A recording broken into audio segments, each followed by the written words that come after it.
292장 찬송을 부르시겠습니다. 292장 찬송을 부릅니다. 주 없이 살 수 없네 죄인의 구주여, 그 귀한 보배 피로 날 구속하소서. 구주의 사랑으로 흘리신 보혈이 내 소망 나의 위로 내 영광 됩니다. 주 없이 살 수 없네 나 혼자 못 서리. 힘없고 부족하며 지혜도 없도다. 내 주는 나의 생명 또 나의 힘이라. 주님을 의지하여 지혜를 얻으리. 주 없이 살 수 없네 내 주는 아신다. 내 영의 깊은 간구 마음의 소원을 주밖에 나의 마음 네 알아주리요. 내 마음 위로하사 평온케 하시네. 주 없이 살 수 없네 세월이 흐르고 이 깊은 고독 속에 내 생명 끝나도 사나운 풍랑일 때 날 지켜주시니 내 곁에 계신 주님 늘 힘이 됩니다.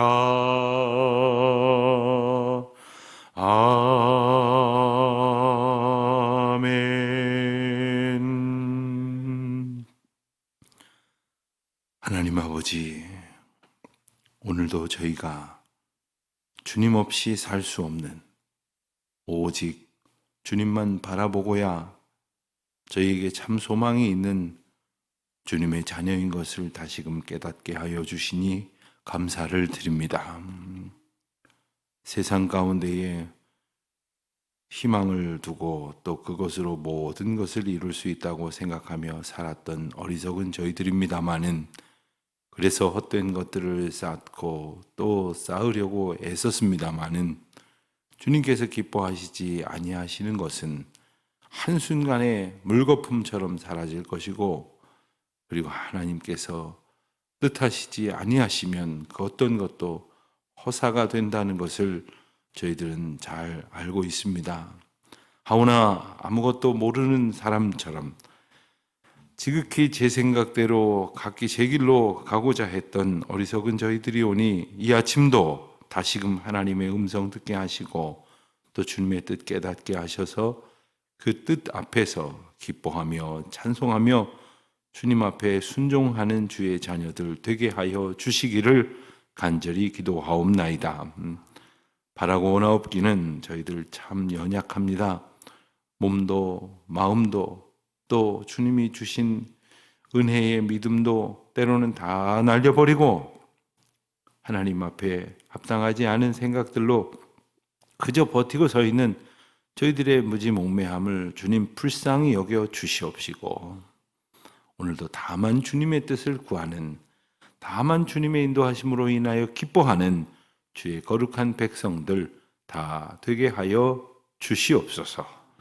하나님, 저희들로 인하여 하나님께서 행하시고자 뜻하시는 바를 때에 따라 일깨워 주시니 감사합니다.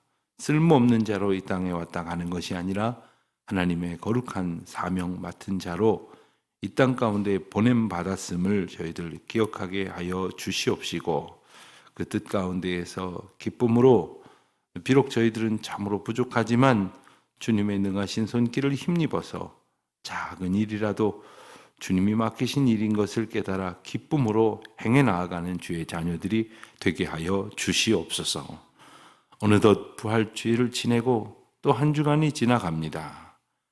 하루하루 참 힘겹고 어려운 시간들일 때가 많습니다만은 한 주간을 돌아보면 참 시간이 빠르게 지나간다. 또 한 해 한 해가 참 빠르게 흘러간다 하는 생각을 하게 됩니다. 하나님, 세월을 헤아릴 줄 모르는 어리석은 저희들에게 주의 날이 가까이 오고 있음을 깨닫는 지혜를 주시고 또 나를 계수하는 겸손한 자세를 갖게 하여 주셔서 하루하루가 주님이 돌보시는 은혜의 날로 온전히 채워질 수 있도록 복 주시기를 간절히 바라고 기도드립니다. 역사의 주관자이신 하나님 아버지, 저희가 살아가고 있는 이 세상은 하나님께서 다스리시고 인도하시는 주권 가운데 있음을 저희들이 분명히 고백합니다마는 이 세상의 권세 잡은 이들이 행해 나아가는 완악하고 이기적인 모습을 볼 때마다 참남하기 짝이 없고 참으로 이 세상에 소망을 둔다는 것이 얼마나 어리석은 것인지를 저희들은 때때로 보게 됩니다. 그저 자기의 권력을 유지하려고 또 자기의 권력에 파생되어지는 온갖 잘못들을 감추려고만 하는 이 땅의 여야 지도자들을 보면서 저희들의 마음이 참 괴롭고 답답합니다. 그러면서 저희들 또한 동시에 저희들의 허물과 죄를 보게 하시는 주님의 은혜를 깨닫습니다. 하나님, 누구를 탓할 것도 아니요 누구를 비난하고 공격할 것도 아닌 줄 압니다. 저희들의 허물과 죄를 스스로 보게 하시고 겸손히 주님 앞에 회개하고 자복하여 거룩한 백성 되어져 가는 참된 회복을 경험하게 하여 주시기를 기도드립니다. 하나님, 국회에서 법을 만드는 이들이 차별금지법이라는 미명 아래 또 가족에 관한 법을 새롭게 만든다는 그러한 미명 아래 하나님께서 창조하신 창조의 원리를 역행하는 그리고 거스리고 정면으로 도발하는 그러한 동성애를 용인하고 법제화하고 또 그로 인하여 오히려 하나님의 법도를 전파하고 그것을 선포하는 것을 죄악시하고 그것을 법제화하여 규제하고 그리고 통제하는 가운데에 오히려 고통을 안기려고 하는 그러한 법제의 시도가 지금 진행되고 있습니다. 하나님, 이 말로도 알 수 없는 참혹한 폐악을 하나님께서 다 보고 계시는데 이 땅에 하나님의 백성들이 부끄러운 줄 알게 하시고 또 안타까운 줄 알게 하시고 그리고 기도할 수 있는 저희가 되게 하여 주시기를 기도드립니다.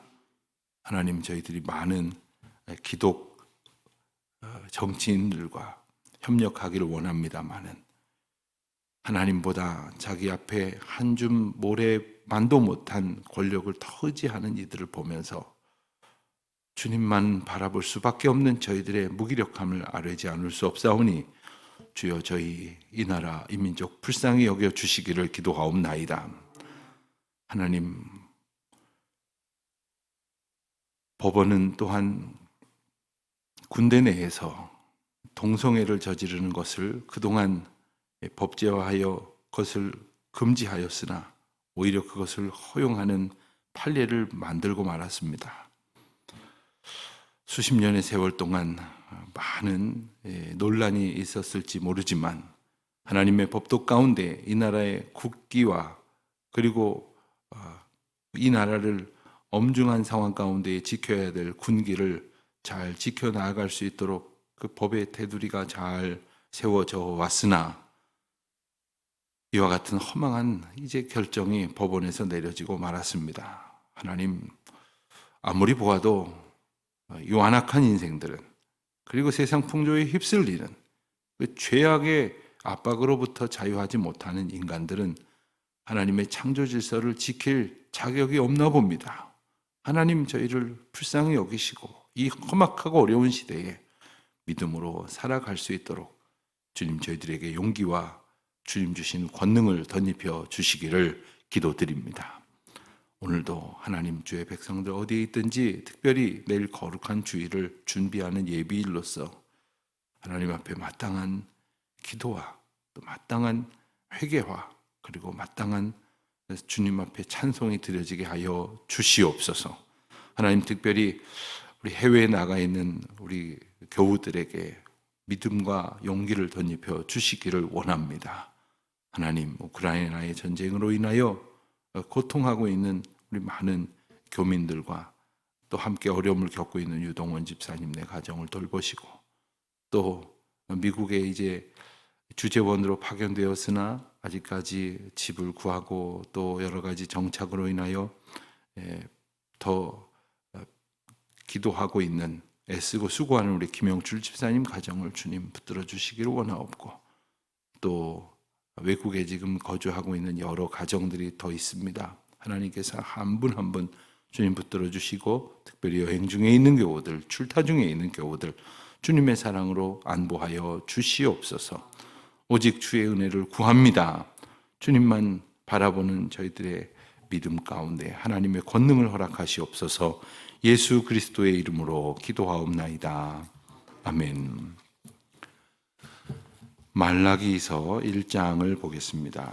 말라기 1장 구약 성경 1326면에 있습니다. 1326면 말라기 1장 오늘은 1절로부터 5절까지 말씀을 봉독하겠습니다. 말라기 1장 1절로 5절입니다. 여호와께서 말라기를 통하여 이스라엘에게 말씀하신 경고라. 여호와께서 이르시되 내가 너희를 사랑하였노라 하나 너희는 이르기를 주께서 어떻게 우리를 사랑하셨나이까 하는도다. 나 여호와가 말하노라. 에서는 야곱의 형이 아니냐. 그러나 내가 야곱을 사랑하였고 에서는 미워하였으며 그의 산들을 황폐하게 하였고 그의 산업을 광야의 이리들에게 넘겼느니라. 에돔은 말하기를 우리가 무너뜨림을 당하였으나 황폐된 곳을 다시 쌓으리라 하거니와 나 만군의 여호와는 이르노라. 그들은 쌓을지라도 나는 헐리라. 사람들이 그들을 일컬어 악한 지역이라 할 것이요 여호와의 영원한 진노를 받은 백성이라 할 것이며 너희는 눈으로 보고 이르기를 여호와께서는 이스라엘 지역 밖에서도 크시다 하리라. 아멘. 구약 성경의 마지막 책인 말라기서를 이제 며칠간 묵상하겠습니다. 이 말라기서는 어떤 책인가 먼저 우리가 좀 간단한 개요를 좀 살펴보면 좋을 것입니다. 우선 말라기서가 구약 성경 제일 마지막 부분에 편집되어 있기 때문에 구약의 제일 마지막 시절이구나 하는 짐작은 어렵지 않을 것입니다. 조금은 더 구체적으로 본다면 우리가 지난 시간까지 이 에스라서를 공부했는데 이 에스라서의 배경이 되는 시절을 기준으로 본다면 바벨론으로 포로되어 끌려갔던 즉 북이스라엘이 망하고 이어서 남유다가 망하였던 백성들이 바벨론으로 포로되어 끌려갔다가 그들이 하나님의 강권적인 역사하심 속에서 회복이 되어서 예루살렘으로 돌아오게 되었습니다. 그 가운데에 그들에게 참으로 하나님의 은혜가 있었음에도 불구하고 그들은 또한 죄 가운데에서 헤매고 그리고 갈등하였던 시간이 있었습니다마는 하나님의 돌보심과 하나님께서 세워주신 지도자들의 귀한 사역으로 여러 가지 일들을 잘 감당하게 하심으로 이제 잘 회복되어져 가는 시대를 맛보게 되었습니다. 그래서 성전도 다시 짓고 그리고 성벽도 다시 세워진 후에 이스라엘 백성들은 그 모든 것들이 회복된 시기를 이제 얼마 동안 지나게 되었습니다. 특별히 하나님께서는 이 성전 재건을 위해서 학개와 스가랴라고 하는 선지자를 에스라 선지자 시대보다 약간 뒤에 보내셔서 이스라엘 백성들이 이제 여러 가지로 정신 못 차리고 하나님의 사명을 때로는 잃어버리고 살던 것을 독려하여 성전을 다 완성하도록 하셨습니다.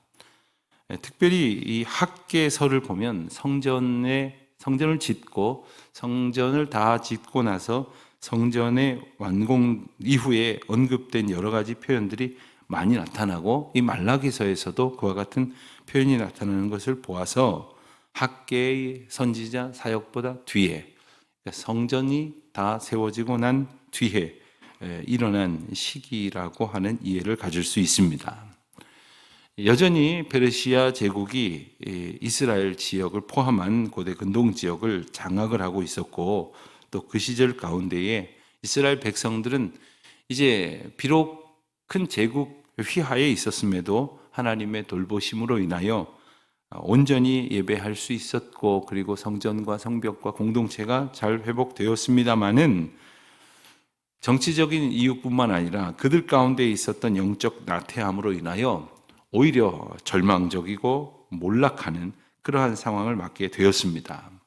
바로 그 시절 미래를 향한 희망이라고는 찾아볼 수 없는 그런 시절을 맞게 되었는데 문제는 바로 이때 저들이 하나님을 찾고 의지하기보다는 낙담하고 불신하고 하나님의 사랑까지도 의심하는 지경에 이르게 되었습니다. 여러분 우리가 어려움을 겪게 되면 주께로 더 가까이 가는 사람이 있고 오히려 멀리 도망치면서 하나님을 원망하는 그런 사람이 있을 것입니다.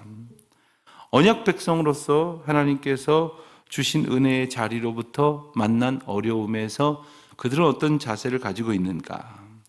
그들은 지금까지 주셨던 하나님의 은혜로부터 흐트러지고 또한 과거의 죄된 모습으로 돌아가서 그 하나님을 패역하던 일들을 반복하는 모습을 보게 됩니다. 그때에 하나님께서 말라기 선지자를 보내주셔서 하나님의 메시지를 선명하게 증거하시는 내용이 바로 이 책입니다.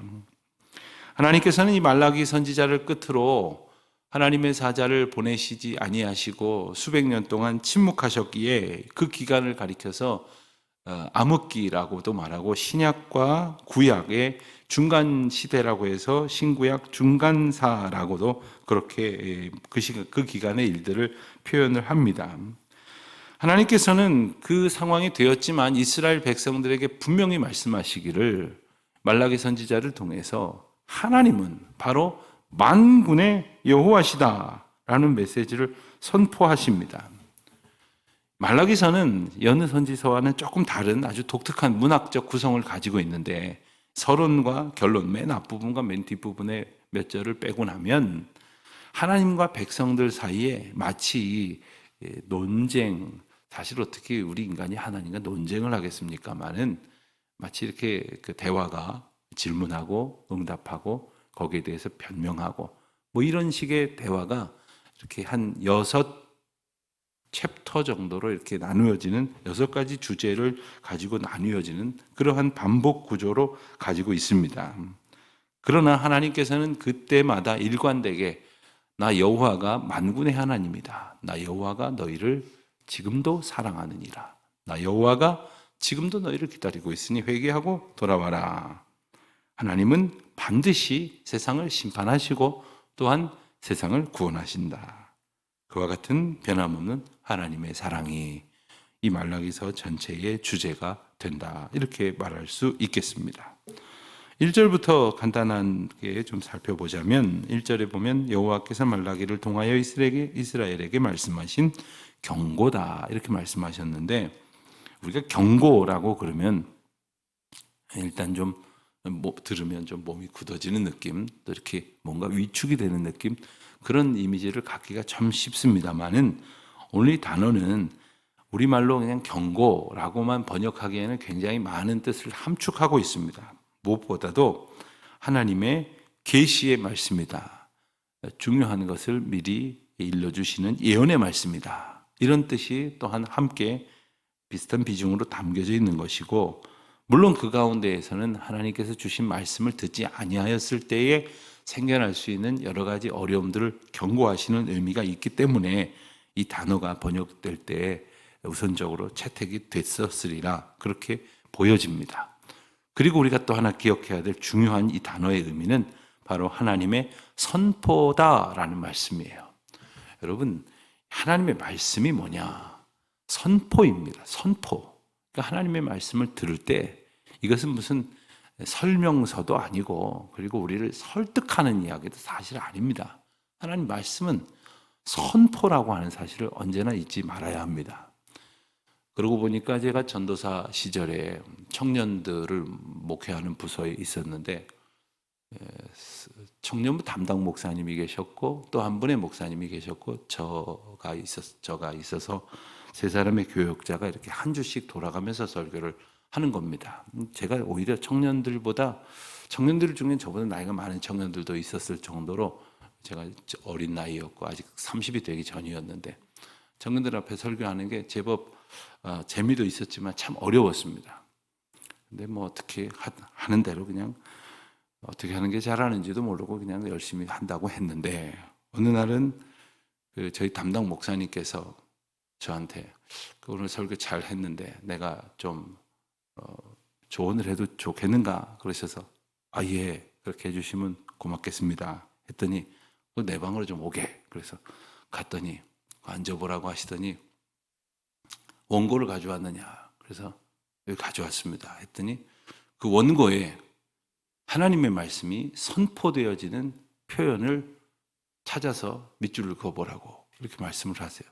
이게 뭐가 뭔지 몰라서 어리둥절해하고 있는데 그랬더니 이리 내보라고 하시더니 그것을 보시면서 펜을 가지고 이거는 자네 얘기고 이거는 어느 철학자 얘기고 이거는 지난 주간에 자네가 읽은 책 얘기고 이거는 우리 청년들이 하던 이야기들 소개한 거고 하나님의 말씀은 요 몇 줄 되지도 않네. 설교는 하나님의 말씀이 선포된 것을 선포하는 것이라고, 적어도 선포가 반은 돼야 된다고 이렇게 말씀을 하시는데 제가 참 부끄러웠어요.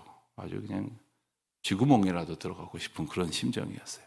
설교가 뭔지도 몰랐구나 하는 그런 생각을 하게 되었습니다. 여러분, 설교를 하는 사람도 설교에 대해서 분명히 알아야겠지만 설교를 들으시는 분들도 설교에 대해서 분명히 알아야 돼요.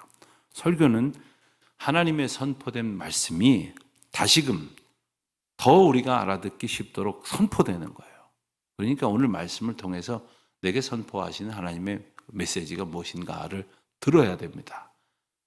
지식을 얻으려고 하고 오늘 말씀은 참 마음에 와 닿았어, 재미가 있었어, 어려웠어, 쉬웠어, 이런 소리 할 설교가 아니고 설교는 내게 허락하신 하나님의 메시지 선포다 하는 거죠.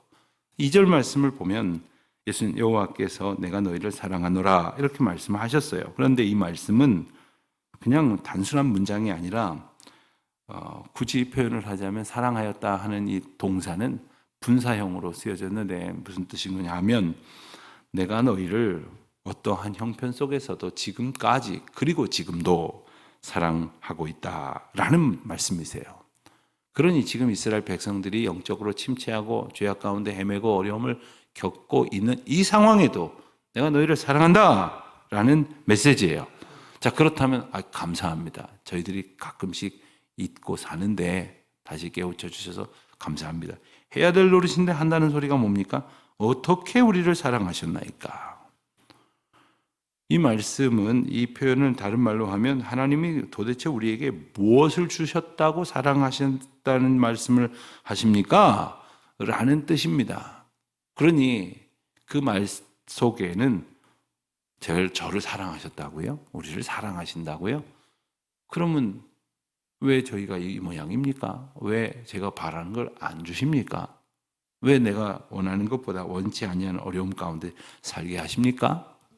이런 생각을 가지고 있었다는 것이고 또 그렇게 하나님께 힐문하고 있었다 하는 거예요. 자, 여기에 대해서 예수님께서 오늘 말씀에서 답변하신 내용에 이 야곱이 등장을 하고 또 야곱의 쌍둥이 형인 에서가 등장을 합니다. 그리고 4절 말씀 이하에 보면 에서의 후손인 에돔이 등장을 합니다. 이게 무슨 상관관계냐? 결론적으로 말씀을 드리면 하나님께서는 2절에서 일러주신 대로 야곱의 형이 에서인데 하나님께서는 야곱을 사랑하셨다 말씀하셨어요. 자, 이스라엘은 장자에게 모든 권한과 그리고 혈통상의 유익이 집중되어지는 그런 구조인데 장자를 두고 차자인 야곱을 사랑하신 것을 굳이 말씀하신 이유가 무엇인가? 에서는 미워하고 야곱을 사랑하신 것, 게다가 에서의 후손들까지 이렇게 철저하게 하나님께서 징계하시는 이유가 뭘까? 하나님께서 본래 이 에서를 사랑하셔야 되는데 하나님 마음대로 에서를 미워하시고 야곱을 사랑하신 것인가? 이 말씀은 하나님께서 사랑하시는 주권도 그리고 미워하시는 주권도 하나님께서 가지고 계시다라고 하는 그러한 하나님의 본질을 우리가 아는 것에서부터 시작이 되어야 할 것이며 또한 하나님께서 임의로 사랑받아야 될 사람을 미워했다는 것이 아니라 본질상 야곱이고 에서고 우리 모두고 간에 본질상 진노의 자녀인 우리들을 하나님께서 택하셔서 하나님께서 사랑하셨다라는 말씀을 주시는 거예요. 하나님께서 에서를 미워하셨다고 하나님 이상하신 분이다. 왜 미워하느냐라는 것에 우리가 주목할 것이 아니라 야곱 또한 에서와 마찬가지로 미움받고 그리고 책망받고 심판받아야 할 존재임에도 불구하고 하나님이 택하셨다는 거예요. 하나님이 사랑하셨다는 거예요. 모든 사람들을 하나님께서는 하나님의 백성으로 얻어야 할 구원 가운데 이르기를 원하시지만 그러하지 못한 인생들의 악행 속에서도 하나님께서는 야곱을 택하셨다는 거예요. 그런데 하나님의 사랑을 발견하고 하나님의 사랑에 합당하게 살았더라면 에서나 에서의 후손도 마찬가지로 하나님의 은혜를 얻는 것이 마땅하겠지만 이 에서와 에서의 후손들은 이스라엘 백성들과 가장 가까운 사촌이요 형제지간이라고 말할 수 있는 혈통임에도 불구하고 하나님의 백성들인 이스라엘 백성들을 가장 미워했어요. 그리고 하나님께서 그 백성들 가운데 일하시는 것을 가장 방해했어요.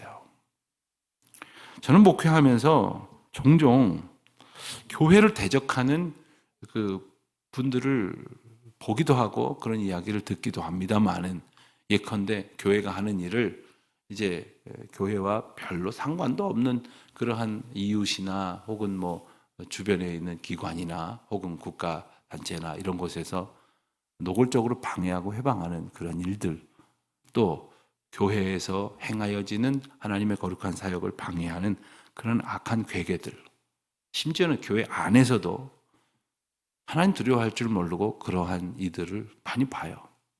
하나님께서 가만두지 않으세요. 사람들은 전전긍긍하지요. 우리는 누군가가 싫은 소리 한마디 해도 가슴이 무너지지 않습니까?